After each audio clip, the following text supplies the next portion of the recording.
The next morning I meet up with Gary and we head 43 kilometres northeast towards the historic mining town of Burra.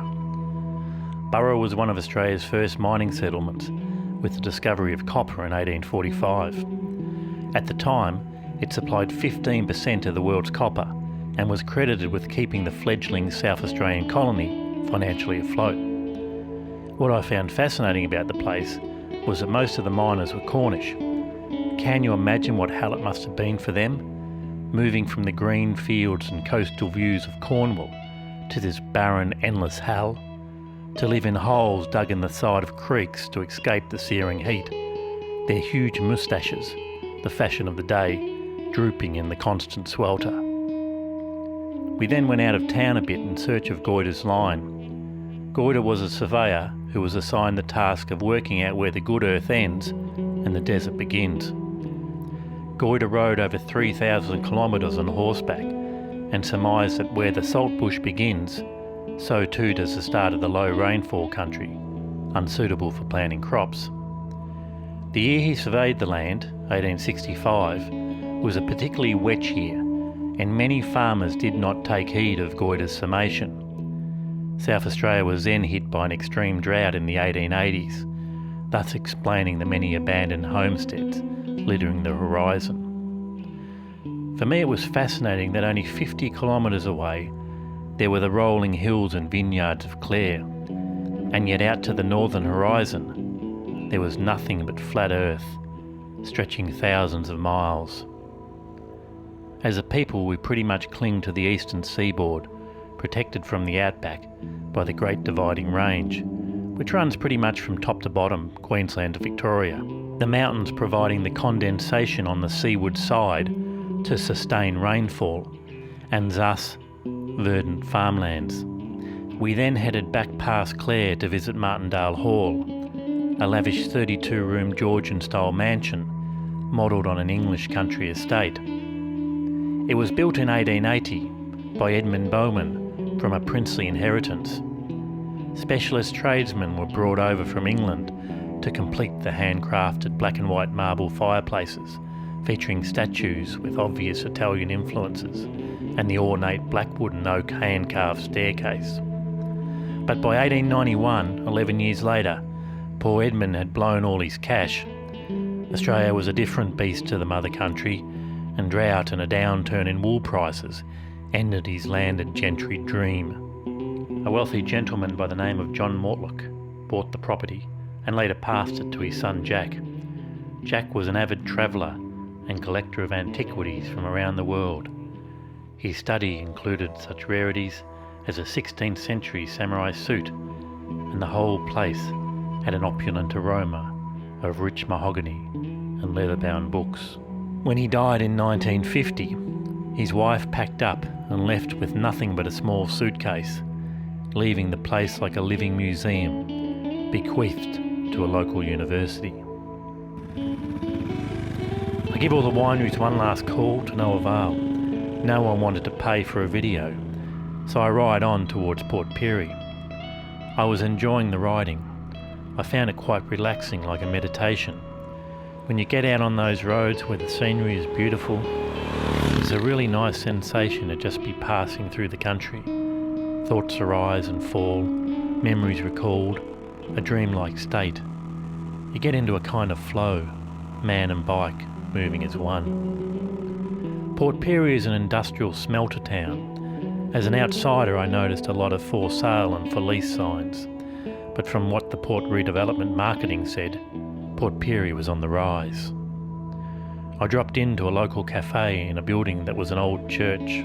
I got talking to the owner, Saeed, an Iranian who came to Australia as an illegal asylum seeker on a crowded, decrepit fishing boat. He had left his home of Iran due to the political corruption. He paid an Indonesian people smuggler $10,000 to board a boat bound for Australia with 300 others. After 3 weeks, the boat got wrecked on Ashmore Reef, 350 kilometres north of Darwin. A past Prime Minister decided it would be a vote-winning move to appear tough on boat people, mainly Middle Eastern refugees arriving from Indonesia seeking asylum. He set up detention centres as a deterrent, and Saeed was caught up in this campaign, spending 20 months in Woomera and 7 months in Baxter. He told me he'd never get over the mental abuse he suffered there. But luck shone down on Saeed, and a Port Pirie family took him under their wing and helped him get released, offering him work as a dishwasher. He worked hard, never wanting to claim any government support. He was given a chance, and he seized it with both hands, working long, hard hours. He met a local woman, married, had children, and was offered the finance to set up his own business by his father-in-law. He had learnt the restaurant trade and wanted to open a cafe. He chose an old church, a mere shell of a building, and after 3 years of tireless work, he had renovated it and was ready for business. He had an arrangement with his father-in-law to pay back the money loaned in 4 years. He managed to do it in 2. He now employs 22 people and just won Best South Australian Regional Barista for the 3rd year running. Around 7 million out of the 24 million of Australia's population were born overseas.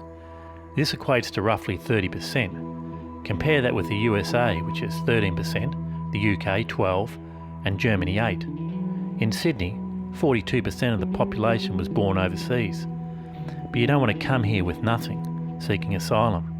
Australia has always welcomed the wealthy, and some even blame current Chinese speculation on the property market for the exorbitant prices. I found a camp spot on an empty salt lake just out of town. As the sun set, it lit up the sky with hues of blue, purple, orange, red and yellow.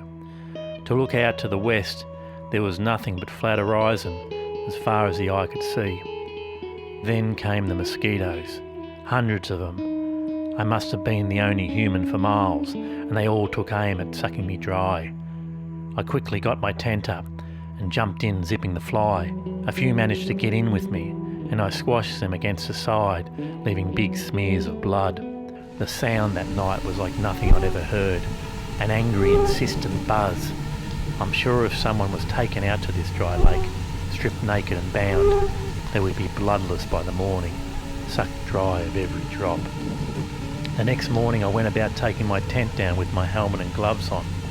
It was the only way to avoid the swarming hordes. I fumbled with the gloves on, and when loading my bike, due to my haste, forgot I was on a soft surface and had my bike stand sink fully into the sand. Oh great, hordes of mosquito, my bike on its side, and the hot sun slowly rising. Hopefully the sun will vanquish these evil vampiric bloodsuckers. I try to lift the bike a couple of times, removing as much gear as I can. The stand, being stuck in the sand, acts like an anchor, making things harder. I take off my helmet, gloves and jacket. I swallow a mosquito, then suck one up my left nostril. I buckled over and retched up the annoying critters. Oh God, they are like a black angry cloud, fighting over my bare flesh. I have to do this, there is no one else to help. I'm totally alone out here. I walk a kilometre to the lake edge and find a plank of wood. This will help make a platform for when I get the bike vertical. Then with all my might, mosquitoes viciously circling my head and attacking my face and neck, I manage to get to my knees and put all my weight into lifting the beast. I get the bike up and stumble a bit, exhausted from all the exertion. A little sweaty, I take off, vowing never to camp on a salt pan again, regardless of how beautiful its unbroken horizons make the sunsets.